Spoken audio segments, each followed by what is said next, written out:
Hey y'all, Pink Lady here. I want to give a special shout out to my Atlanta family. Shout out ATL. This bonus episode is made specifically for Banjee Boombox's podcast Village. So shout out to y'all. Thank you again for choosing this podcast to be a part of this amazing experience. So here we go. So I am Jazz McGarry, aka Pink Lady Jazz, and I am the host of Bet on Yourself, Sis. I created the podcast to start conversation and really learn from other Black women entrepreneurs. And I hope that this episode kind of gives you some insight into what the podcast is all about. It is a collection of clips from my favorite question to ask, which is, what does being an entrepreneur mean to you? So I hope what you hear inspires, motivates you, and gives you actionable strategies and resources to help you on your journey.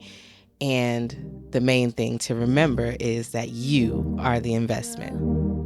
Bet on yourself, sis. Bet on yourself, sis. You've got the goal, confidence and style. Let your power show. As an entrepreneur, you can work on 100 days a year. You can decide you're not going to work more than 100 days a year, and you can make several $100,000 a year. You can. You need to know the value you bring. You need to know how to sell that value, because we don't know how to sell our value. What we know is how to sell what we do, sell our stuff, right? You need to know how to sell it. You need to know what the an equivalent price for the value is. I don't even call it price. I call it their investment. You need to put that together. And once you've got that right, and it took me years of discovering how to get that right. In fact, there's no reason for new entrepreneurs to figure this out. Anybody that within a few months doesn't know what their value is and what the investment should be from their customers and clients, you're spending way too much time, because there's too many of us out here who've already figured out how to do it. Right. So having said that, once I got that right, and it didn't take me it took me a few years because I didn't have the coaching and the help. Once I got it right, I decided I love my kids more than I love my career. And so I want more days with them than I want with my work, but I want to love my job. I left corporate America thinking, I've done pretty good work for other people. I know I can do the work for myself. I don't know how to get the clients, but I'm going to trust that the community that I built, the network that I built, will support that.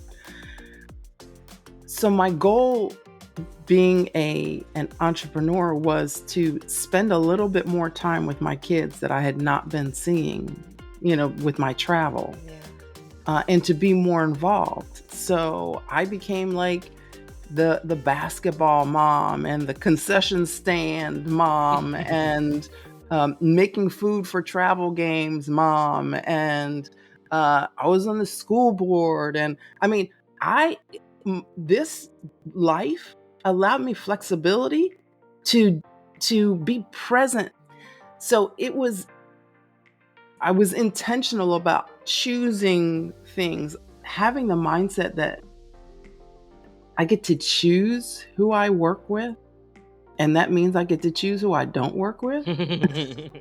That's like, a big, that never even occurred to me, because the people and the culture kind of come along with the organization, that I didn't think I had a choice.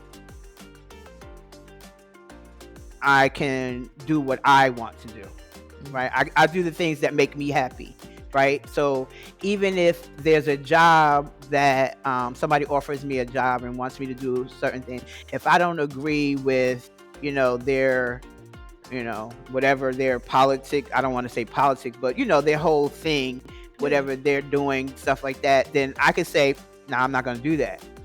Because I don't have anybody coming behind me saying, this is the job you have to take, you have to do this, you have to do that. If we don't jive, if we don't, we don't gel, I don't have to take your money. I don't have to do your job. I don't have to do anything. But then the other side of that is I get to do those things that really, truly make me happy.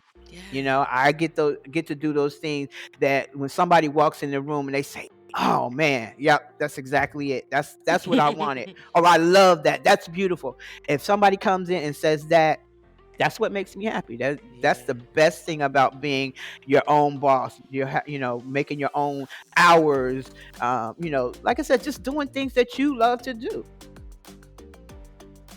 So it's the freedom for me.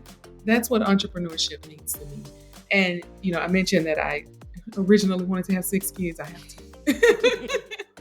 I wanted to be a homemaker, and I get to be a homemaker still as an entrepreneur. There's freedom to run things the way I want to run things and have a business that's ethical and be able to provide the value in the way I want to. And there's freedom to be the kind of mother I want to. And again, I love control. So entrepreneurship to me means control. It means freedom.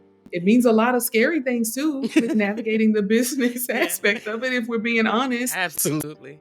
And that's outweighed by all of the benefits that come with that freedom. It's attached to so much for me. And there's the earning potential too. I think people, some people will talk about that. Some people are more shy about that. It seems very ego driven. I'm attracted to earning more money so that I can do more and have more of an impact. Before I went into that space, I thought I am going to create an empire. Being an entrepreneur means that I will have the freedom to be able to set my own rates, my own prices, where I work, when I work, and the clients that I work with, who I choose to and who I don't, and just build this whole empire, and it's going to have this, and this, and this. Okay. What I feel entrepreneurship is now is you have an idea or a concept and being bold enough to be able to take that, whether it's a passion or perhaps you think actually it'll just do really well making money, and being able to make that a reality. So breathing that life into it in exchange for money or monetary kind of value, right? And seeing opportunities where other people may see obstacles. So for me, being an entrepreneur is about remembering that I am a human that can evolve, a human that has the potential to reach high levels of success, and also a human that has confidence and is reaching new levels of confidence every day. Confidence in my personal life, confidence in my professional life, confidence in my spiritual life, just confidence all around. So I love being an entrepreneur. It is definitely a wild ride. And for anybody who is in their entrepreneurship journey right now, I say strap in with 3 seatbelts because you're going to need it, and just get ready for the work. I feel like it's going to be never ending work, because there's goals that I have right now that I have to become a new self to reach. And once I reach those goals, of course, I'll bask in it for a little bit, but upon setting those new goals, I'm probably going to have to do more work to become a new self to reach those new goals. So if you want to keep evolving as an entrepreneur, you're going to keep doing a lot of work. It's not going to end, but it will always be rewarding. So kudos to you, and just keep going. Freedom. Yeah. The ultimate freedom. I mean, mind, body, spirit. I mean, time freedom. That's time.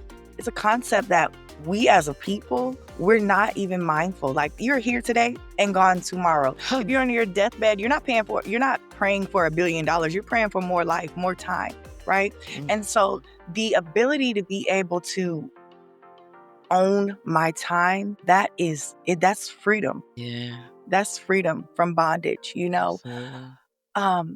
able to put my price on it, yesterday's price is not today's price. Okay. Mm-hmm. And knowing that I'm receiving 100% of my effort, that's another big point, because so money is a direct consequence of providing value, right? A lot of people get into entrepreneurship and they have this grandiose idea, but baby, if you're not providing value, if you're not making money, you're not in business. Mm-hmm. I'm sorry, not sorry, And so keeping the people in mind, how can I serve more people? When you go into entrepreneurship with a service mindset, you're always rewarded with abundance.